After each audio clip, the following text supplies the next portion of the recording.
안녕하세요. 파락강통에서 제기한 주식쟁이입니다. 오늘은 우리 선생님들도 잘 알고 계신 매수의 한 방법인 이 분할 매수에 대해서 말씀을 드리도록 하겠습니다. 분할 매수에 대해서 모르시는 분들은 아마 안 계실 텐데요. 이 분할 매수에 대해서 정확하게 아시고, 그리고 어떤 기준으로 의해서 이렇게 분할로 매수를 하는지 거기에 대해서 명확히 아신다면은 앞으로 투자를 함에 있어서 많은 도움이 될 수 있으리라 생각합니다.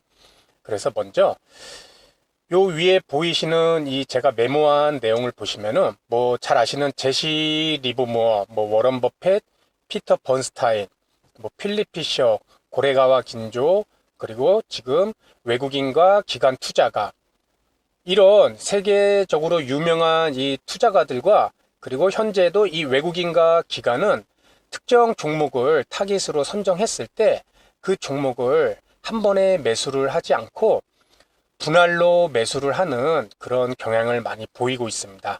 그래서 우리가 알고 있는 이 분할 매수의 사전적 의미, 그리고 종류, 사전적 의미로 봤을 때 이 분할 매수의 종류와 이 차이점을 간단하게 먼저 알아보겠습니다. 제가 일전 영상에서 말씀드렸었는데요. 사전적 의미로 나눠 산다는 의미로 봤을 때 물타기도 하나의 분할 매수로 포함시킬 수가 있습니다. 그리고 외국인이나 기관이 많이 쓰는 방법인 특정 가격 밴드 내에서 나눠 사기, 뭐 10,000원에서 12,000원 사이, 그 2,000원 사이 내에서 이 특정 종목을 계속해서 기간을 두고 매수를 하는 이런 특정 밴드 가격에서 나눠 사기, 외국인과 기관이 많이 사용하고 있죠. 그리고 제시 리버모어가 창시한 이 불타기, 물타기와 반대의 얘기인데요. 주가가 오를 때 이제는 자신의 종목이 확신을 갖고 그 종목에 더 많은 자금을 투입해서 수익을 늘리는, 간단하게 말해서 상승할 때 더 추가 물량을 늘린다는 이 불타기입니다. 그런데 이 세 가지가 우리가 이 사전적 의미로 봤을 때 특정 종목을 나눠 산다는 의미에서는 다 분할 매수로 들어갈 것입니다. 하지만 여기에 가장 큰 차이점은 이 물타기 같은 경우 한번 말씀드렸었지만은 이 계획성입니다. 이 세 가지의 가장 큰 차이점은 어떤 계획을 갖고 이 종목을 나눠서 사느냐. 물타기 같은 경우는 계획성이 없기 때문에 단지 주식이 내가 첫 진입하고 나서 그 종목의 주가가 떨어짐에 따라, 그래서 떨어진 가격에 다시 매수를 하고, 그리고 평균 단가를 낮춰서 상승할 시 빠져나올 수 있는, 그렇게 손실을 회피를 하고 최소한 본전에 매도할 수 있는 그런 방법으로 우리 개인 투자자분들이 많이 하는 이 물타기 방법입니다. 하지만 말씀드렸다시피 어디까지가 바닥인지 우리는 알 수 없고, 그리고 이런 무계획성에 따른 이런 매수는 오히려 점점 더 손실을 키울 수 있다고 제가 영상에서 말씀을 드렸습니다. 그렇다면은 두 번째인 특정 가격 밴드 내에서 나눠 사기와 불타기와 같은 경우는, 물타기와 가장 큰 차이점은 계획성입니다. 내가 이 종목을 어떤 계획, 어떤 기준점을 잡고 이 종목을 나눠서 매수를 할 것인가. 그렇기 때문에 물타기와는 완전히 다른 개념일 것입니다. 제가 이 물타기에 대해서 말씀을 드렸을 때 일부 시청자분들께서 이 주가를 그렇게 낮은 가격에 나는 매수하려고 하는데 그게 왜 물타기가 왜 잘못된 것이냐. 맞습니다. 그것은 일정 가격 이하로 떨어질 때마다 처음부터 내가 이 종목을 모아 가겠다는 생각이 있었다면은 그것은 물타기가 아닙니다. 그런 계획성이 있다면은 그것은 바로 이 두 번째, 특정 가격 밴드 내에서 나눠 사기가 될 것입니다. 그래서 이 세 가지, 물타기와 이 특정 가격 밴드 나눠 사기, 불타기의 가장 큰 차이점은 내가 처음부터, 첫 진입부터 어떤 계획성을 가지고 이 종목을 매수를 할 것인가, 그것이 가장 큰 차이점으로 볼 수 있을 것입니다. 그렇다면 우리가 분할 매수하는 목적에 대해서 먼저 간단하게 말씀드리겠습니다. 불확실성이죠. 내가 사려는 그 종목이 내가 첫 진입을 한 이후에 내가 생각한 대로 상승을 보여줄 것이냐, 그것은 어느 누구도 모를 것입니다. 우리가 확률적으로 어떠한 매매 기준에 따라서 그 종목을 매수를 했다 그래도 그 종목이 어떤 모습을 보일지는 그 이후의 결과이기 때문에 아무도 알 수가 없습니다. 그렇기 때문에 그런 불확실성을 대비해서 그 종목을 한 번에 100% 매수하는 것이 아니라 일정 비율에 따라 그 종목을 나눠서 산다는 것입니다. 그리고 추세라는 것은 내가 진입했던 그 종목이 내가 생각했던 대로 상승 추세, 그 추세를 확인을 하고 재차 물량을 늘려 나간다는 얘기입니다. 이 말은 우리가 가장 매매를 함에 있어서 상당히 중요한 얘기입니다. 첫 진입 이후 내 생각과 같이 상승을 보이고 추세를 따라간다면은 그때서 비로소 우리는 2차, 3차 추가 물량을 매수를 함으로써 수익은 늘리고 또 손실은 줄이는 그런 방법을 위해서 우리는 분할 매수를 하고 있다는 것입니다. 그렇다면은 분할 매수가 참 어려운 점이 있습니다. 그 이유는 먼저 자금의 크기. 내가 1,000만 원 미만으로 매매를 하고 있습니다. 총 운영 자금이 1,000만 원 미만인데 뭐 500만 원, 600만 원으로 뭐 종목을 굳이 나눠서 할 필요가 있느냐. 그 종목 수익이 나면 얼마나 난다고 또 손실이 나면 몇만 원 얼마나 난다고 이런 생각으로 자금의 크기가 작기 때문에 분할 매수를 굳이 해야 되느냐 이런 생각을 할 수가 있습니다. 그리고 두 번째는 심리적으로 분할 매수라는 것이 거부감이 들 수가 있습니다. 왜냐하면 내가 매수하려는 종목을 처음부터 내 자금의 전체를 투입하면은 수익이 났을 때 당연히 큰 수익률을 올릴 수가 있습니다. 1,000만 원, 2,000만 원, 3,000만 원을 갖고 만 원짜리 종목을 3,000만 원을 샀을 때 2%만 올라도 60만 원입니다. 하지만 분할 매수로 1,000만 원을 넣었을 때 그럴 때 2%가 오르면 20만 원밖에 안 되는 것입니다. 이것은 우리가 심리적으로 내가 첫 진입 후 큰 수익을 날 수 있는 그런 자기만의 확신이 있는데 그것을 굳이 나눠서 매수한다는 것, 이것은 거부감이 들 수가 있다는 것입니다. 그리고 방법적인 이유, 분할 매수라는 단어에 대해서는 잘 아는데 많이 들어봤는데 어떤 방법으로 이것을 나눠서 사야 되는지, 무슨 기준점은 뭐고 비율은 뭔지 거기에 대해서 잘 모를 때, 확실한 기준점과 비율을 모를 때 이럴 때 분할 매수가 어렵다는 점입니다. 그래서 먼저 우리가 분할 매수를 하기 전에 결정해야 될 상황이 총 3가지가 있습니다. 이것을 먼저 알아보고 그 다음 차트를 보고 말씀을 드리도록 하겠습니다. 먼저 매매 형태에 따른 분할 매수를 먼저 결정을 해야 됩니다. 매매 형태라는 것은 내가 단타 매매를 할 것인지 데이 트레이딩 할 것인지 스윙 매매를 할 것인지 아니면 중장기 매매를 할 것인지 그 종목의 주가 지수가 상승 추세이되면 좀 더 보유 기간을 길게 가져갈 테고 그리고 주가 지수가 불안정할 때에는 단타 매매를 하실 겁니다. 이때 매매 형태에 따른 분할 매수를 분봉으로 보고 결정할 건지 아니면 장기적으로 종목을 보유할 땐 일봉, 주봉, 월봉을 보고 결정할 것인지 그런 매매 형태에 따른 분할 매수를 먼저 결정하고 두 번째로는 그런 결정 이후에 기준점을 확정을 해야 됩니다. 어떤 기준점을 갖고 내가 그 기준점에 따라 분할 매수를 할 것인지 뭐 이평선 나는 20일 이평선이 상승 추세일 때 그 이평선의 주가가 닿을 때마다 분할 매수를 할 것이다. 아니면 이 종목의 상승 추세로 시작됐을 때 상승 추세선의 추세선 하단 이 저점 부분을 닿을 때마다 나는 분할 매수를 늘려 나갈 것이다. 또는 이 종목의 캔들이 어떤 지지선과 저항선에 붙었을 때 지지선에 닿으면은 매수를 하고 저항선에 닿았을 때 매수를 하지 않고 그 저항선을 뚫을 때 2차 매수를 할 것이다. 이런 식으로 이평선, 추세선, 지지선과 같은 분할 매수를 할 수 있는 기준점을 명확히 선정을 해야 된다는 것입니다. 그리고 세 번째는 이런 첫 번째, 두 번째 결정을 내렸다면 이젠 분할 매매 비중을 결정하는 것입니다.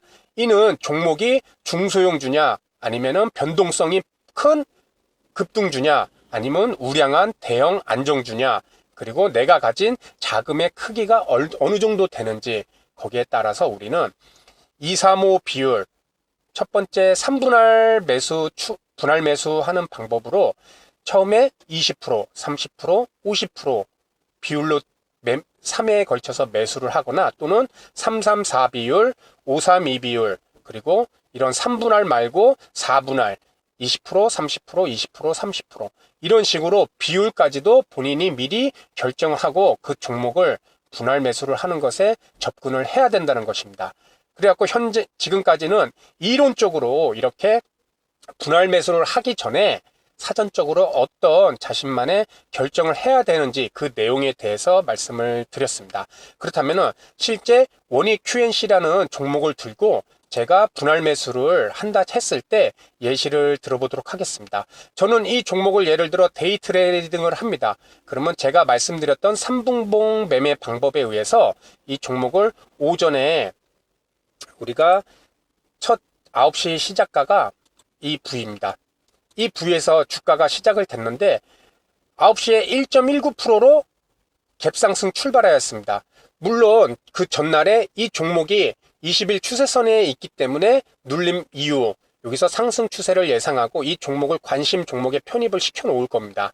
그래서 이 종목을 데이 트레이딩 짧은 매매 형태를 한다고 예상을 했을 때 이 종목에 먼저 첫 상승 출발 지점 이때 저는 이 종목이 상승을 보이는 시점으로 봐서 30% 분할 매수를 할 수 있을 것 같습니다.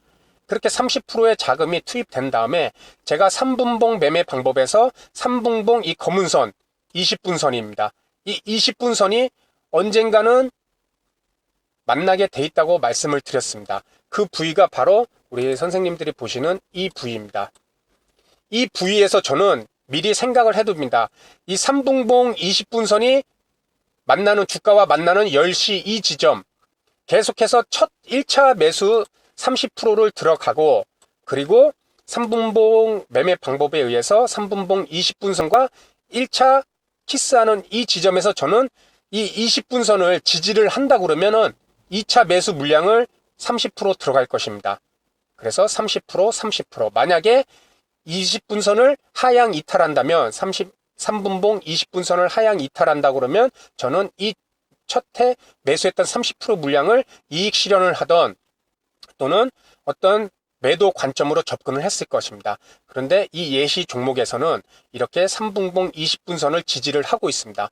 그러면 30% 비율이 들어가고 저는 계속 이 종목을 수시로 주가지수와 함께 이렇게 3분봉 20분선을 하향 완전 이탈하는지 계속 주시를 하고 하지만 현재 이렇게 20분선을 계속 따라서 추세를 따라서 지금 붙어서 가고 있습니다. 이런 일시적인 하락은 곧바로 회복이 되기 때문에 이 3분봉 20분선 매매를 많이 종목을 관찰하시다 보면은 어느 정도 이럴 때는 매도를 해야겠다. 이럴 때는 들고 가야겠다. 안목이 아마 보이실 것입니다. 그래서 이렇게 3분봉 20분선을 계속 타고 가는데 2시 이후에 한 번 더 조정이 올 수 있다고 그랬습니다. 그것은 15분봉의 20분선을 키스를 할 수 있는데 이 지금 예시를 든 종목은 현재 3분봉 20분선을 계속 타고 가고 있습니다. 그래서 내가 이 종목을 분할 매수를 할 때 그래서 첫 진입 30% 그리고 3분봉 데이 트레이딩 할 때 3분봉 20분선과 만났던 이 지점을 지지해주고 다시 재차 상승한다면 30% 비율 그리고 마지막에 이 종목을 보고 거래원을 봤을 때 기관이나 외국인이 계속 매수하는 것 같다는 생각이 들면은 종가 부분에 뭐 40% 이렇게 조정이 없었다면은 그래서 내가 1억 원을 갖고 매매를 하는데 이 종목을 오늘 하루 1,000만 원을 들어간다. 이렇게 비율을 결정했을 때 1,000만 원 중에 처음에 300만 원, 300만 원, 400만 원 이렇게 매수를 해서 스윙 투자까지도 이어질 수가 있고 아니다. 나는 이 종목을 종가에 매도를 해야겠다. 그러면은 30% 그리고 2시 후반대에 다시 한번 매수를 할 수가 있고 매수를 안 하면은 1차, 2차 물량만 종가에 매도를 할 수 있는 그런 방법을 활용해서 이렇게 분봉봉을 갖고도 우리는 분할 매수를 할 수가 있을 것입니다. 그렇다면은 다시 돌아와서 일봉을 보고 내가 이 종목 스윙 종목으로 아니면 중기 종목으로 이 종목을 분할 매수를 하겠다. 그러면은 우리는 일봉을 보고 21선을 기준점으로 잡고 우리는 분할 매수를 할 수도 있을 것입니다. 지금 아까 말했던 분봉을 보고 데이 트레이딩을 할 때는 분봉을 보고 이제는 기준점을 잡고 분할 매수를 들어가는데, 만약에 일봉의 이평선을 보고 분할 매수를 한다. 그러면 저 같은 경우 21선 눌림목 매매 방법을 통해서 이 종목을 스윙 또는 중기 종목으로 보고 예시를 들어서 말씀을 드리겠습니다. 이렇게 일봉을 봤을 때 하락 이후에 21선이 상승 추세하는 부분, 그래서 21선을 지지하는 이런 부위에서 1차 매수 30%로 들어갈 수 있을 것입니다. 그것은 자기 자금의 30%를 들어갈 수 있고, 계속해서 또 한번 21선과 붙은 지점이 있습니다. 이때도 50% 비율로 들어갈 수 있을 것입니다. 그리고 다시 재차 상승하는 이런 부위, 이럴 때 자신이 자금, 이 종목에 투입된 그 자금을 이제 다시 한번 100% 들어가서 이 추세가 계속 이어질 때까지 이렇게 분할 매수를 할 수 있을 것입니다. 이것은 일봉의 21선을 예를 들어서 말씀드린 것이고, 또 급등하는 종목 중에 5일선을 지지를 했을 때 그 5일선을 타고 갈 때 그런 탄력이 좋은 종목 또한 분할 매수를 할 수가 있다는 것입니다. 그리고 다음으로는 이제는 분봉에 대해서 말씀을 드렸고, 일봉 20일 이평선에 대해서도 말씀을 드렸습니다. 그러면은 우리가 아까 또 하나 뭐가 있었죠? 이 추세선이라는 것을 통해서 또 말씀을 드려보겠습니다. 이렇게 상승 추세로 전환을 하였습니다. 우리 선생님 보시다시피 이것은 지금 분할 매수를 위해서 이 한 종목을 갖고 이제 말씀을 드리고 있는데요.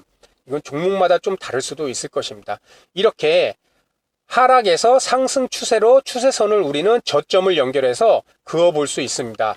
그래서 이 추세선에 닿는 이 부분 1차 매수, 그리고 2차 매수, 지금 우연찮게 이렇게 21선하고 유사한 추세선이 만들어졌는데요.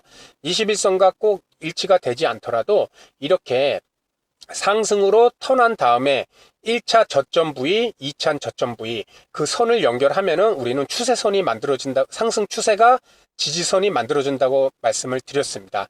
이때 또 상승했다가 재차 저점을 높이는 이 부위에서 또 추세선이 만들어지면 이 부위에서 또 3차 매수도 할 수 있다는 것입니다. 이럴 때 우리는 지금 이평선, 그리고 분봉선, 그리고 추세선, 이거에 따라서 우리는 분할 매수 기준으로 삼는 방법에 대해서 말씀을 드렸고요. 그리고 또 한 가지는 이제 지지선과 저항선을 갖고 또 분할 매수를 우리는 할 수가 있을 것입니다. 이렇게 차트에 지지선과 저항선을 한번 이렇게 차트를 그려보도록 하겠습니다. 여기서 우리는 1차 이 부위들, 이 저점을 찍었던 부위를 하락하고 이탈했다는 것은 이 부위가 저항선이 올라갈 땐 저항선이 될 수 있는 것입니다. 그래서 이 지지선 기준으로 이 부위에 이 전저점을 지지하는 이 부위의 1차 매수, 그리고 이 부위를 깨고 올라간 다음에 2차 지지점을 깬 이 부위를 우리는 2차 매수, 그리고 이 또 저항선, 전고점을 뚫은 이 부분에 우리는 또 3차 매수, 이런 식으로 이런 저항선과 지지선을 통해서도 우리는 분할 매수를 할 수 있을 것입니다. 그래서 오늘은 실제 우리가 생각하는 이 분할 매수가 무엇이고, 그리고 분할 매수를 왜 하기 어려운지, 그리고 분할 매수를 하기 위해서 우리가 사전에 결정해야 될 이 세 가지 방법, 매매 형태, 그리고 결정, 그리고 기준점 확정, 그리고 매매 분할 비중 결정, 이 세 가지를 먼저 결정을 하고 난 다음에 실제 내가 매매하려는 그 종목을 타겟으로 선정을 해서 내가 어떤 방법으로 이 종목을 분할 매수를 할 건지 그 기준과 투입되는 자금의 비율을 꼭 생각을 하셔서 매수를 해야 될 것입니다. 아까 말씀드렸듯이 이렇게 분봉을 통해서도 우리가 충분히 분할 매수를 할 수 있다는 점, 그 점을 꼭 기억해 주시고요. 그래서 자신이 이 종목의 보유 기간에 따라서 얼마만큼 분할 매수를 할 것인지 우리는 스스로 결정할 수 있을 것입니다. 그래서 오늘은 분할 매수에 대한 우리 선생님들에게 실전에 활용할 수 있는 내용에 대해서 말씀을 드렸습니다. 다음 시간에도 보다 좋은 내용으로 인사를 드리도록 하겠습니다. 감사합니다.